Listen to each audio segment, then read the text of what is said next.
Queridos amigos, ¿se oye bien? Sí. Vamos a entrar en la última intervención de esta mañana. Será nuestro hermano Ángel Alcalá, miembro del grupo de estudios Loto Azul de Málaga. Sé que es un experto en toda la filosofía andalusí, toda la cultura andalusí. Y nada, estamos ansiosos por escuchar todo lo que tienes que decirnos. Adelante, Ángel. Muchas gracias. Bueno, yo voy a hablar de alquimia y su primo en al-Ándalus, pero voy a hablar de una rama de la alquimia que es muy desconocida, que no es la alquimia mineral, sino su hermana menor, llamada alquimia vegetal, o espagiria, como la llamó Paracelso, basándose en dos verbos griegos, espao, gerein, separa y une. Porque con la alquimia vegetal se separa lo impuro de la planta y se la vuelve a unir ya purificada. La homeopatía, tan denotada hoy en día por el gobierno y por la farmaindustria, desciende de la alquimia vegetal. Ya veremos si me da tiempo a explicar los pasos que llegaban hasta ella. Bueno, para hablar de alquimia tenemos que remontarnos a Hermes, que fue su transmisor. Y Hermes Trismegisto, en la tradición cristiana apenas nos da detalles, pero en la tradición musulmana tiene bastante más que decirnos. En la tradición musulmana existen tres Hermes. El primero es el patriarca Enoc para los cristianos, un patriarca antediluviano que después escribe en árabe, porque los patriarcas y los profetas son los comunes en el Islam, el cristianismo y el judaísmo, que ve en una constelación en Cáncer, el primer signo de la trilogía de agua, que va a haber un gran diluvio en el cielo. Y entonces graba en las tablillas todas las fases de la obra alquímica. Ese será el primer Hermes. Enoc para los cristianos, Idris para los musulmanes. El segundo Hermes es un faraón egipcio, porque la filosofía hermética se transmite desde Egipto.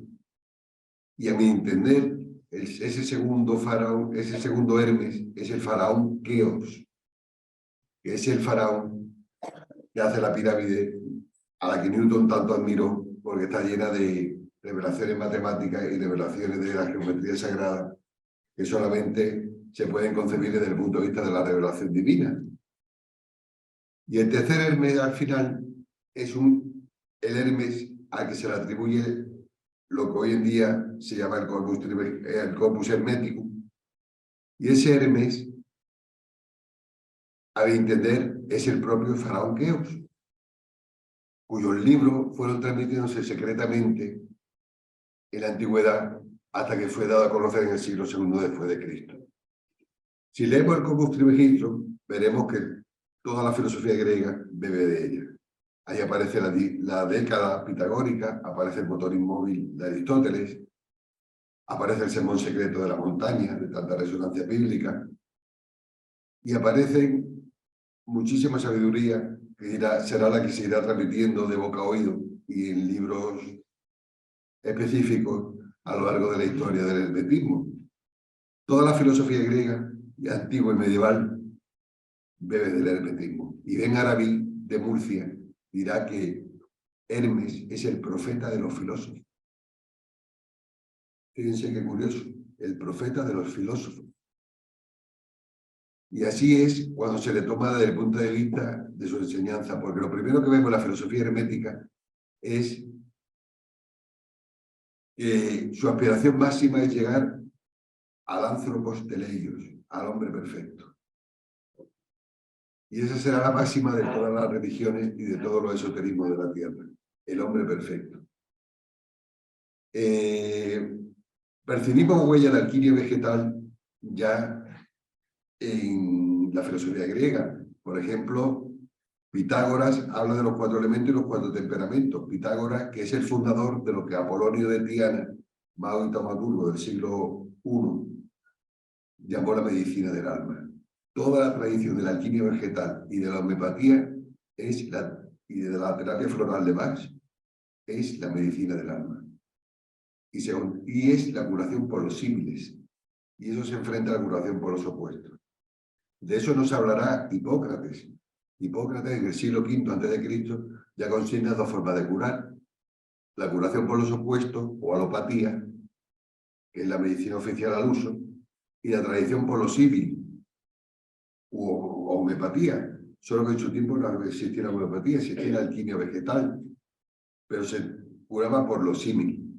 Y hemos de corregir que si Hipócrates curaba por los símiles y él prefería curar por los símiles que curar por lo opuesto, es porque curaba por alquimia vegetal.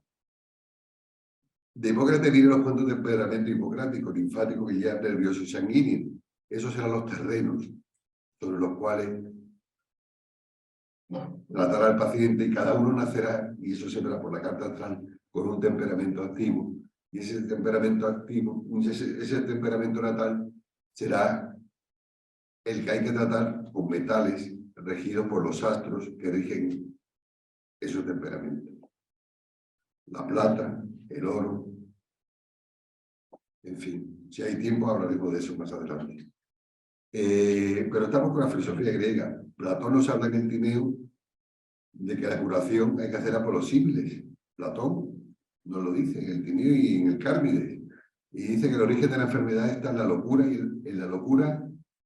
y en la ignorancia. Toda la psicosomática, el ver la enfermedad como un conflicto de la psique que se coagula en el cuerpo, viene de ahí.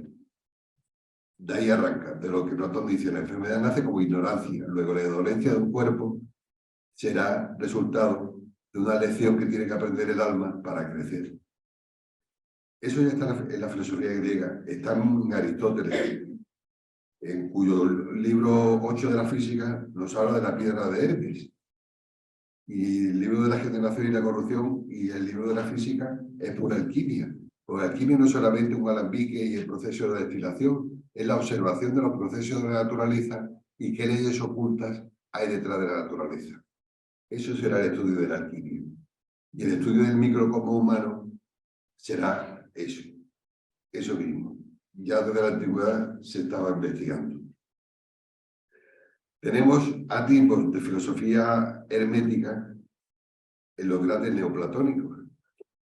Por ejemplo, en el pseudo Dionisio Areopagita del siglo V después de Cristo, filósofo cristiano. Él lega dos libros muy interesantes, el de la jerarquía celeste y uno de extraordinaria importancia para la alquimia y para el mundo andalusí y islámico en general, de los nombres de Dios. Porque los nombres de Dios será para el sufismo las virtudes que tiene que coser en el alma cada creyente para llegar a la perfección. Y eso lo veremos en Al-Ándalus, en los libros de Ibn Barrayán, de el secreto de los nombres de Dios de Ibn Arabi, y el libro de comentarios Los supremos nombres de Dios de Ibn Abad de Ronda. Pero hay muchos libros de los nombres de Dios. Raymond Jones tiene uno, San Alberto Mano tiene otro. Lo que pasa es que no están traducidos. Los de Ibn Arabi sí, y los de Ibn Abad de Ronda también. ¿Qué importancia tienen los nombres de Dios? Que son las virtudes que tiene que coser el místico a su alma a lo largo de la vida. Entonces los nombres de Dios, el clemente, el misericordioso, el compasivo, el humilde, al-Qudus, el santo, Dujjalal, Wal-Ikram, el incandescente, son las virtudes que tiene que coser al alma del creyente para llegar a la suma perfección de su alma. Cuando llega a los 99 nombres de Alá, alcanza el oro filosófico. Solo el que alcanza el oro filosófico será capaz después en un laboratorio de transmutar el plomo en oro. Ya en tiempo del Jabir ibn Hayyan, el gran alquimista del Islam, se quejaba de que mucha gente quería transmutar el plomo en oro, pero sin hacer la alquimia interior, sin coser a su alma esos nombres de Alá. Si hubiéramos puesto San Juan de la Cruz y Ibn Arabi en un laboratorio, los dos hubieran alcanzado el oro filosófico en un momento, vaya, porque fueron dos grandes sabios, dos grandes místicos que llegaron al oro filosófico.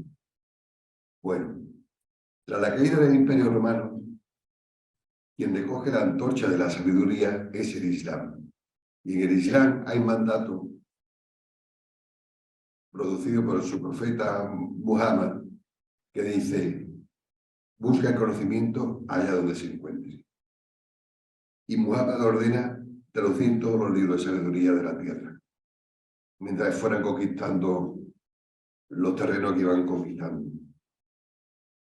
Y, curiosamente, el primer traductor de grandes obras de sabiduría será Jalil Ben Yazid, el Omeya, en el año 700. Traduce muchos libros de sabiduría allí en Damasco.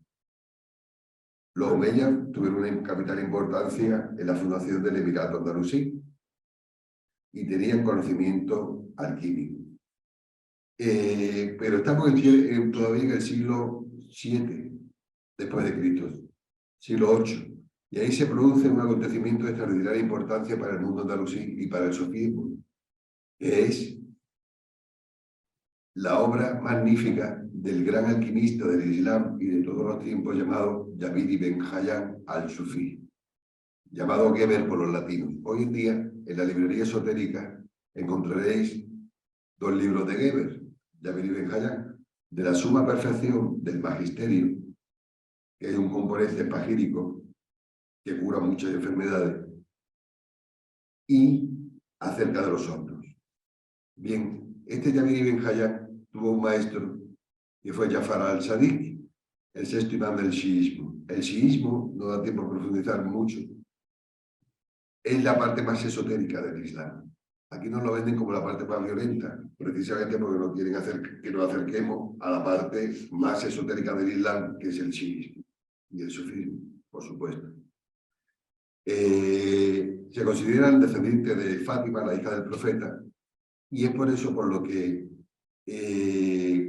Jafar al-Sadiq cultivó toda la rama del saber, porque el hombre perfecto en el Islam será al-Insan al-Kamil, el hombre perfecto, y cultivará todas las ramas del árbol del saber, porque la sabiduría se contempla como una unidad en la que la filosofía, la medicina, la mística, la poesía, la botánica, la farmacología, la astronomía, la astrología, todo son ramas del árbol del saber. Y todo eso es la misma unidad. Y por eso un mismo sabio cultivará diferentes ramas del árbol del saber. Esto no viene de Grecia, pero los grandes sabios andalusíes cultivaron todas estas ramas del saber. Y hay que decir que todos los sabios andalusíes fueron filósofos y fueron sufís. Y todos ellos, menos Ibn Hassan, fueron alquimistas. Porque Ibn Hassan cultivó la lectura literalista de los textos sagrados.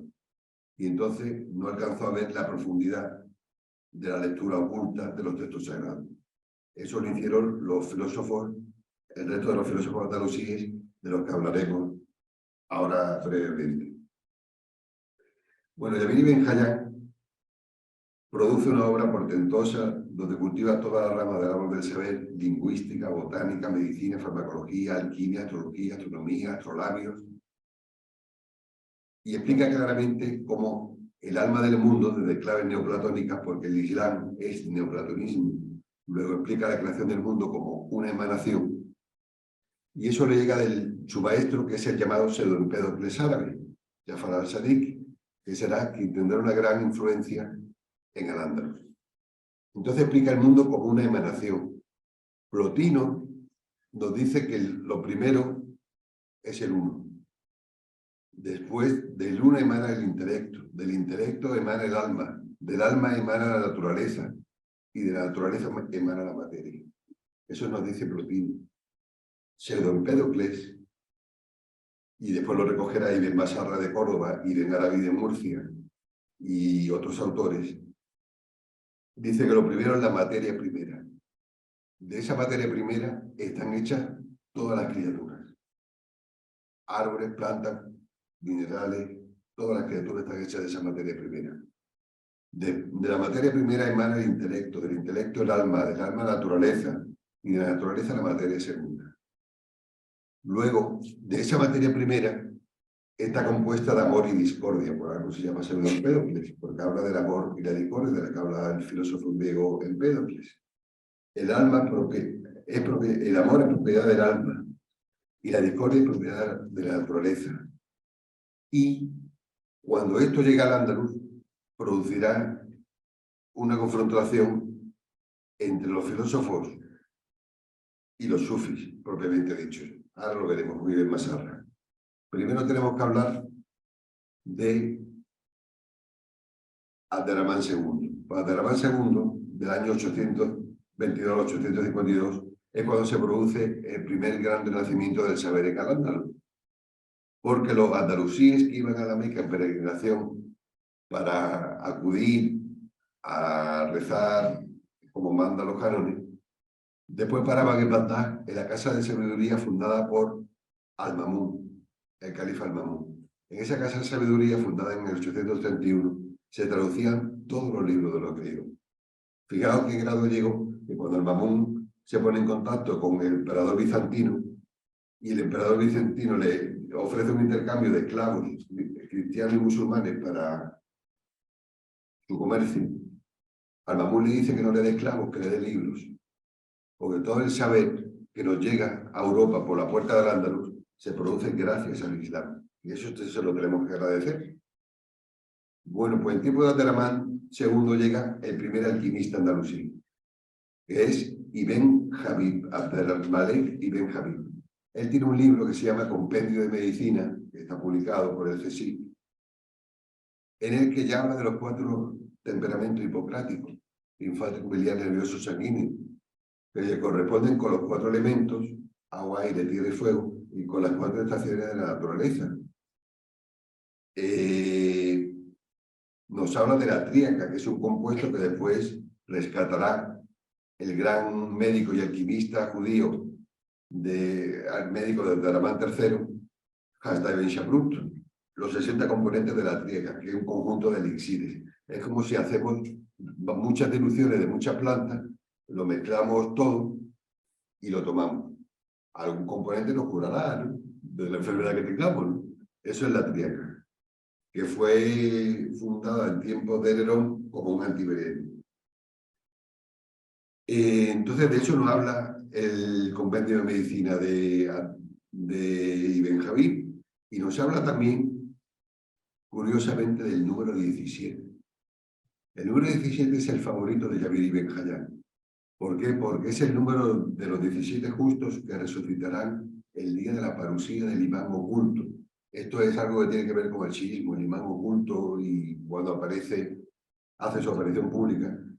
Pero lo importante es que esos 17 justos poseen cada uno de ellos, cada una de las 17 letras de las que está compuesta el nombre secreto de Dios. El nombre secreto de Dios tiene 17 letras.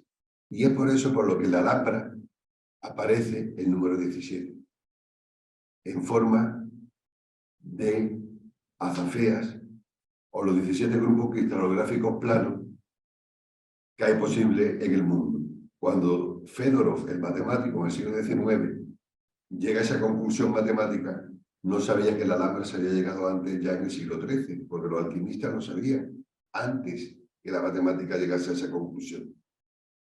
Y de eso nos hablará Ibn Habib. En tiempos de Abderramán II llega un personaje muy interesante, que es Yunus Ahmed al-Harrani. Al-Harrani es su nisba, es decir, su lugar de procedencia. Y fijaos lo que dice. Al-Harrani viene de Harrán, la ciudad de los sabios de Harrán, porque en esa ciudad, cuando llega el califa al-Mamún a conquistar en el año 830, descubre que sus habitantes rinden culto a un profeta que no es ni Muhammad ni Cristo, es Hermes. Y el Corán dice claramente que a esos hay que respetarlos porque son de los que perseveran. Son de los que perseveran. Bien. Pero la filosofía andalusí llega sobre todo de la mano de Ibn Masarra, ya en las primeras décadas del siglo X, con Abderramán III. Ibn Masarra se considera el primer sufí y filósofo andalusí. El primero en estudiarlo fue Figueras Sin Palacio, en su libro 3 estudios sobre hispano-musulmán, sobre el pensamiento hispano-musulmán, cuando todavía no se habían descubierto sus libros en una biblioteca de Dublín. Nosotros nos preguntamos, ¿qué hace una biblioteca de Dublín? Los libros de Ibn Masarra. Pero es que las bibliotecas están llenas de manuscritos aún por descubrir. Todas las bibliotecas antiguas del mundo que tienen los manuscritos. Ibn Masarra dice a Sin Palacios que es el continuador del priscilianismo si hubiera continuado el priscilianismo en la península. Ya sabéis que Prisciliano unió las creencias de la druida con el cristianismo y por eso fue ajusticiado por la Iglesia. Ibn Masarra nos habla de la gnosis islámica y nos habla precisamente en su libro Epístola de la Interpretación y su otro libro, el libro de las propiedades de las letras, son los dos libros que se han publicado de él. Tiene escrito 6, pero se han encontrado esos 2. Nos habla de que el universo entero es un libro y que hay que interpretarlo para llegar a la verdad de la revelación. Y observando el universo, y observando la tierra, el mundo, las plantas, nos damos cuenta de que hay una causa primera, que es Dios. Pero Ibn Masarra no se considera filósofo. Él más reniega de los filósofos. Porque en el Islam hay un debate entre el sufismo y filosofía muy interesante, porque se considera, y eso lo dirá el Ghazali un siglo más tarde, que el filósofo no da explicación de la inmortalidad del alma y que el filósofo no explica suficientemente la esencia del creador. Por eso Ibn Masarra y los sufis no se van a considerar filósofos, se van a considerar ante todo sufis, porque primero está la verdad de la revelación, revelada en los textos sagrados, y el intelecto tiene que razonar, la razón tiene que razonar hasta llegar a la verdad sagrada, no al revés. Por eso la filosofía griega, cuando llega al Islam, es comentada, es traducida, por supuesto, pero se tiene que adaptar a las verdades del Islam. Y eso es lo que hace Ibn Masarra de Córdoba. El siguiente libro interesante que tenemos en el siglo X es un libro que seguramente hayan oído hablar de él. Se produce en tiempos de Ramán III, que es el que hace de la filosofía hermética un juego político. ¿Por qué? Porque el principio político de la filosofía hermética dice algo que ya Monio Sacas, el fundador de la teosofía en la Alejandría del siglo IV, dijo: que la sabiduría sea la madre de todas las religiones. Y entonces eso es lo que hace Ramán III en el Andaluz. Bajo el árbol de la sabiduría que conviven en paz las religiones. Ese es el mito del Andaluz. Por eso se dice que se convivió en paz y en prosperidad. No siempre con todos los califas fue así, ni con después cuando se desmembra el califato, que en 1007, con los reinados de Taifa y con la llegada de los almorávides y de los almohades. Pero el gran mito del Andaluz es ese principio de la filosofía hermética, que bajo él convivan las 3 grandes religiones. Bueno, pues llega en el 949 un libro de extraordinaria importancia en Andaluz, que es el Dioscórides, el famoso Dioscórides, la materia médica más traducida del mundo, con 600 plantas. En su entorno se reúnen varios herbolarios a la orden del monje Nicolás, que es el que le envía el emperador bizantino Constantino por Filogéneta a Ramán III para que le traduzca el libro y sepa seleccionar las plantas. Y ahí se produce el primer gran encuentro de alquimistas vegetales en torno a un libro que está lleno de sabiduría, el Dioscórides. De ahí saldrá más adelante Maslam al-Maghribi, el autor, Maslam al-Madrileño, el autor de un libro titulado Picatrix, que seguramente hayan oído hablar de él. Y es un libro muy peligroso, porque mezcla la magia negra con la magia blanca. Y es por eso por lo que hay que tener mucho cuidado al leerlo. Alfonso X lo tradujo y el libro se llamaba inicialmente Gayat al-Hakim, la meta del sabio. Pues Hakim será el sabio integral, el que curará con los simios. Y Tabib será el médico que curará con lo opuesto. Entonces todos los sabios andalusíes serán Hakim. Y la meta del sabio será alcanzar la perfección, pero en su libro Picatrix, que está publicado por la Editorial Nacional y lo pueden encontrar en internet si quieren, Maslama mezcla la alta sabiduría de la filosofía esotérica de la antigüedad con talismanes que hay que crear en cada morada cada una de las 28 moradas de la luna, según para qué cosa. Y él dice que eso lo hizo Platón y lo hizo Aristóteles. Es mentira. Es profunda mentira. Platón y Aristóteles fueron dos grandes iniciados, no fueron brujos, no fueron hechiceros. Pero ese es el gran engaño de ese libro, que produjo mucho daño a los alquimistas, porque desde entonces los alquimistas fueron tachados de brujos. Ese libro fue el gran veneno para la alquimia. Bueno, finalmente, a finales del siglo X tenemos un médico excepcional que tratará con lo que llamamos homeopatía, pero que es alquimia vegetal, a sus pacientes, que es Abulcasid de Córdoba. Y él tiene un mandamiento que es precioso y que hoy en día se emplea en homeopatía, que es que las enfermedades mentales se traten con las plantas más tóxicas. Esto nos parece una locura desde el punto de vista de la alopatía. ¿Cómo le vas a dar a un loco una planta tóxica? Lo vuelves más loco. Claro, pero es que lo trata como alquimia, está infinitesimalmente diluido, es decir, una parte por 1.000.000 de disolvente, que es agua con un espíritu pini.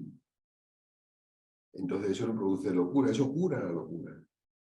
Por eso en homeopatía se da la belladona o las plantas más tóxicas para tratar enfermedades mentales o para relajar el sistema nervioso central. Bien.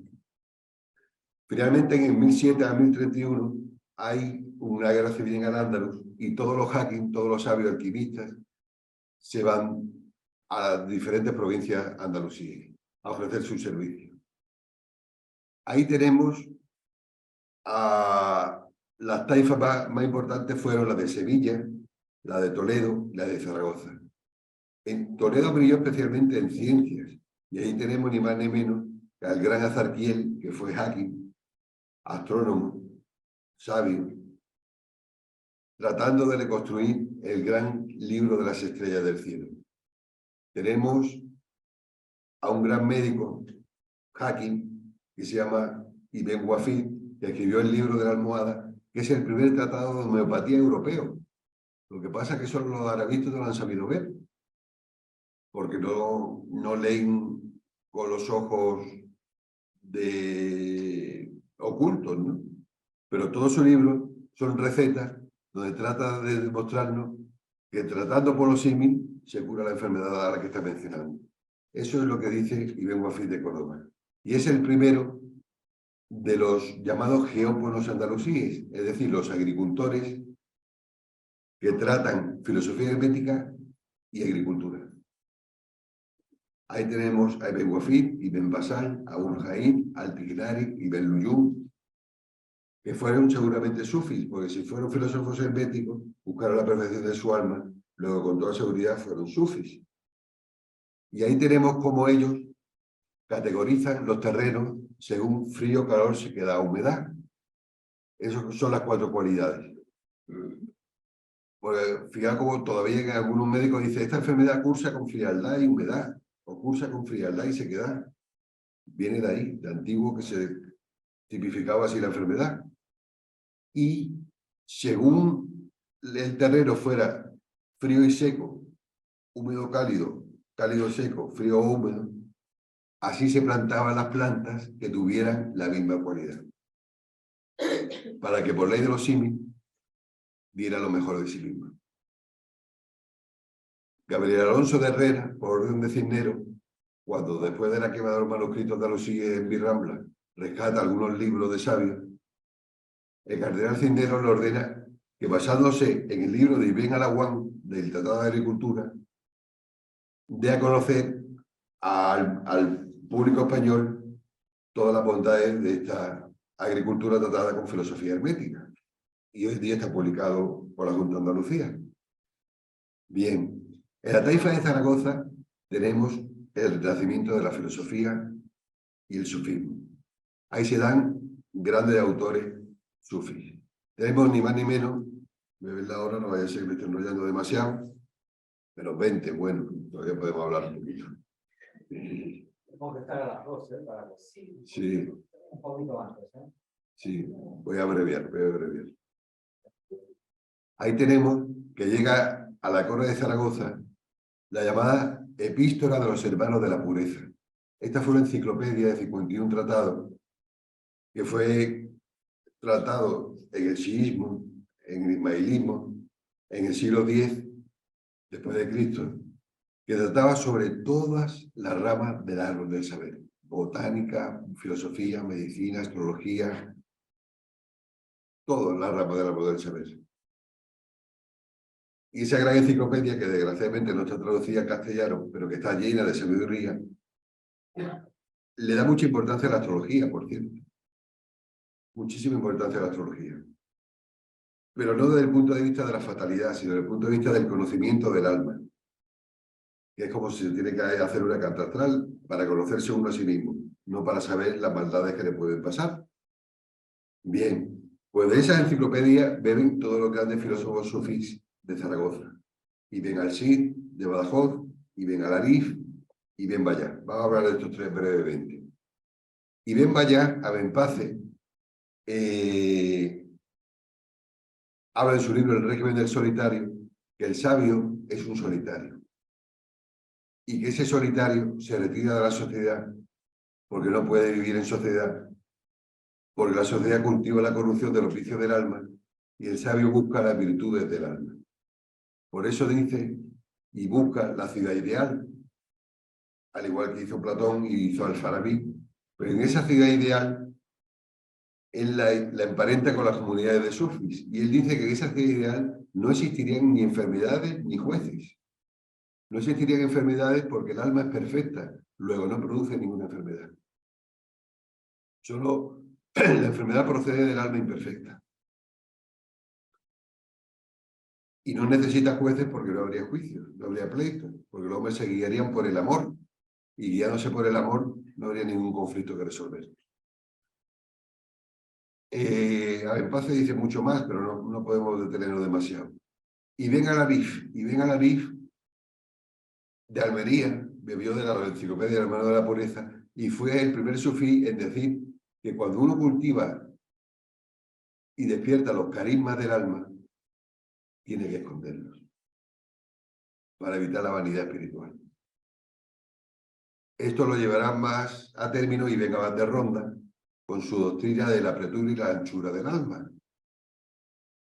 Es decir, Dios, aquel que le busca, lo pone a prueba. Y esa es la apretura del alma. Es la sequedad que siente el alma cuando está siendo probada por Alá misericordioso.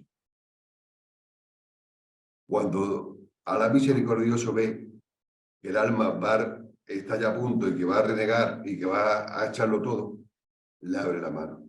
Entonces se produce la dulzura del alma. Y le da embriaguez de conocimiento esotérico. Y es por eso por lo que esta doctrina, llamada doctrina Sadili, tuvo un gran predicamento en toda Al-Ándalus. Finalmente, Ibn al-Sid tiene un libro que se llama El libro de los cercos, donde expone ni más ni menos como del uno, es una doctrina neopitagórica y neoplatónica, del uno va emanando hasta la Tierra, pasando por la esfera de las estrellas fijas, la estrella de Saturno, la esfera de Júpiter, la esfera de Marte, el Sol, Venus, Mercurio, Luna y Tierra. Ese es el esquema de coagulación del ser humano, según Alquimia Andalusí. Es decir, y de toda cosa creada, del ser humano, de toda planta y de todo animal, todos tienen que pasar por esas 7 esferas. El hombre está 40 días en cada esfera, en el vientre de la madre. Y esos 40 días, cuando lo multiplicamos por 7, da 280. Es decir, 28, el número de morada de la luna. Y cada esfera le irá dotando al hombre de lo que después ese astro regirá en el microcosmos humano. Saturno regirá los huesos, el bazo, la piel. Júpiter, el planeta más grande, rige el órgano más grande, que es el hígado. La expansión celular, el tejido muscular, el páncreas. Y así con cada esfera. Cuando se hace un remedio alquímico, se coge la planta, se mete en el alambique, se le pone lo que se llama el menstruo y tiene que pasar por esas 7 esferas. Se hace exactamente igual que cuando se produce la coagulación del ser humano. Una enfermedad genética es una enfermedad que ha tenido una falta de información en una de las esferas con las que se ha coagulado el ser humano. Entonces se arregla con información, cogiendo una planta regida por ese mismo astro y haciendo un compuesto alquímico con ella. Y eso será, por eso Paracelso decía, el astro cura el astro.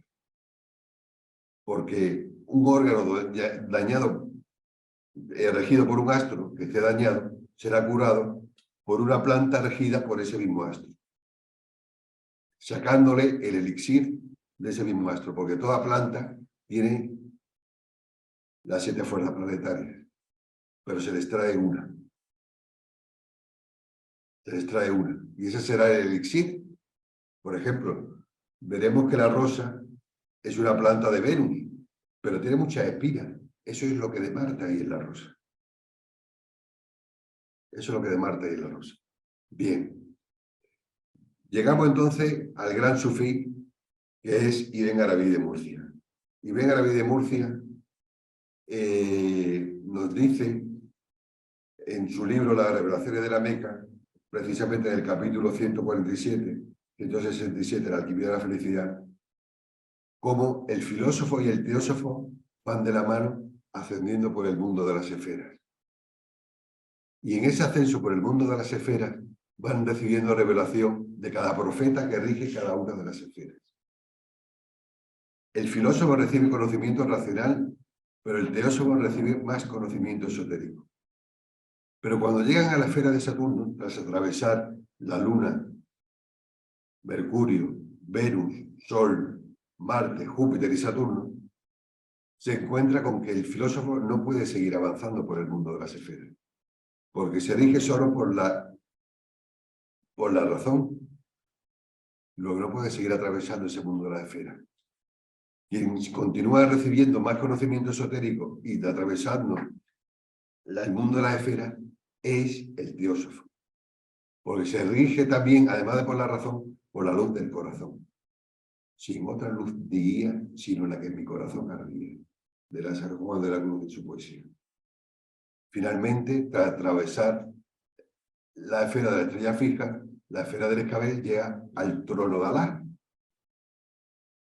Y ahí en éxtasis recibe el secreto del conocimiento de la existencia y el secreto de la existencia del agua. Esa es la secreta escala de la que nos habla San Juan de la Cruz. Cuando en su poema dice, en una noche oscura con ansias y amores inflamada, oh dichosa aventura, salí sin ser notada, estando ya mi casa sosegada. Eso es un buen astral. El alma sale del cuerpo. Salí sin ser notada, estando ya en mi casa sosegada. Su templo, dominado. Los sentidos, dominados. Y después dice, a oscuras y encelada, por la secreta escala, disfrazada. A oscuras y encelada, oh dichosa aventura, estando ya en mi casa sosegada. Esa secreta escala es la escala de los astros que estamos viendo. Y esa escala que está representada en la Alhambra, en la sala de las dos hermanas. Fijaos, si vais a la Alhambra, yo lo recomiendo porque un palacio consagrado a la filosofía hermética y al sufismo, veréis la rosa muy representada, porque la rosa es la flor que mejor representa el camino místico, porque el tallo con las espinas simboliza el sufrimiento para transmutar los defectos en virtudes, y es la máxima a la que espera el sufí, y todo místico que se precie, transmutar los defectos en virtudes. Y eso son las espinas. Cuando se despiertan los carismas, es la corona. Y ya dijo San Pablo en la epístola a los Corintios que el primer carisma que se despierta es el don de profecía. Por eso la escuela Sadilí decía que había que ocultar los carismas despertados, porque producían vanidad espiritual. Y entonces los sufíes que veía más, que habían despertado los carismas, eran los que más se ocultaban y los que más buscaban el desprecio de la gente. A ese grado llegaron. Bien. ¿Me quedan 5 minutos o no? 2. Bueno, pues entonces vamos a dar un salto cuántico y vamos a irnos al último alquimista que quería hablar de sufismo un poco. Voy a hablar un poco de alquimia andalusí, de la mano de Abu Ismail Abdullah Shamsi, que fue el alquimista del rey Mulay Hassan de Granada. Su cosmogénesis es particularmente interesante, yo la voy a revelar. Él dice, al principio de todo está Alá misericordioso. Su primera emanación es su soplo. Y ese es el Spiritus Mundi. Ese Spiritus Mundi que en alquimia se recoge en el rocío y que está presente también en la leche materna y en la miel. Fijaos, lo primero que hace un bebé cuando nace es beber Spiritus Mundi. Es lo primero que hace. Ese Spiritus Mundi, cuando emana, de él emana el sulfur y el mercurio. Eso es la noche y el día, las dos fuerzas del mundo bipolar en el que vivimos. La modulación del espíritu universal que tiende a la disolución es el mercurio. La modulación del espíritu universal que tiende a la coagulación es el sulfur. Y esas son las dos polaridades que rigen el mundo y el corazón del universo. Del mercurio surgirá otro sulfur y otro mercurio, porque es bipolar. Y eso será el agua y la tierra, los dos elementos femeninos. Del sulfur, que es el elemento masculino, surgirán los dos elementos masculinos, el aire y el fuego. A su vez, de esos cuatro elementos surge su sulfur y su mercurio. Del agua surge la Luna y Venus, de la Tierra, Saturno y la Tierra propiamente. Del aire, Mercurio y Júpiter, y del Sol, y del fuego, Marte y el Sol. Esos serán los 8 astros que representan la Nasma o estrella andalusí, que la vemos en las cafeterías de Andalucía mientras estamos comiendo churros. Pero eso es la Nasma, esa es la estrella de 8 puntas, que está en el capitel, en el minarete de la Mezquita de Córdoba, que representa también el cuerpo, alma y espíritu del que hemos hablado en la filosofía neoplatónica. Pues bien, de esos 8 planetas sale su sulfur y su mercurio, que son los 14 metales. Y de esos 14 metales surge su sulfur y su mercurio, que dan las 28 letras del alifato árabe con las que Alá misericordioso creó el universo. Cada letra representa a una planta y es una morada de la luna. Y con esas 28 plantas se puede tratar todo el microcosmos humano. Todo el microcosmos humano. Todo. No hay más que saber. Por eso no hay enfermedades raras en alquimia vegetal o espagiria. Porque toda enfermedad está regida por un astro. No tienes que saber más el lenguaje de ese astro y traducirlo al lenguaje de la enfermedad. Y coger la planta relacionada con esa enfermedad y sacarle el elixir de esa planta. Nosotros hemos tenido casos de celiaquía que se han curado. La celiaquía se da como incurable. Pues no es incurable, es información genética. Ah, vale. Es información genética. La celiaquía es alergia al gluten, que el gluten ¿qué es? El trigo que es una planta solar. Pues tomando una planta solar y sacando el elixir del sol de una planta solar, se cura la celiaquía. Bueno, daría para mucho más, pero me temo que ya hemos llegado al fin, así que hasta aquí. Quiero darle las gracias y además me gustaría decirte que he descubierto tu secreto, porque tú no te llamas Ángel Alcalá Malabé, te llamas Ángel Ibn Alcalá Malabé Efendí. Y además eres una reencarnación de un alquimista del año 1000, que has venido por el túnel del tiempo. Esto dicho son palabras de una hermana que me lo ha dicho, dice, pero este viene del año 1000 y es una reencarnación. Muchísimas gracias por esta sabiduría que nos has transmitido.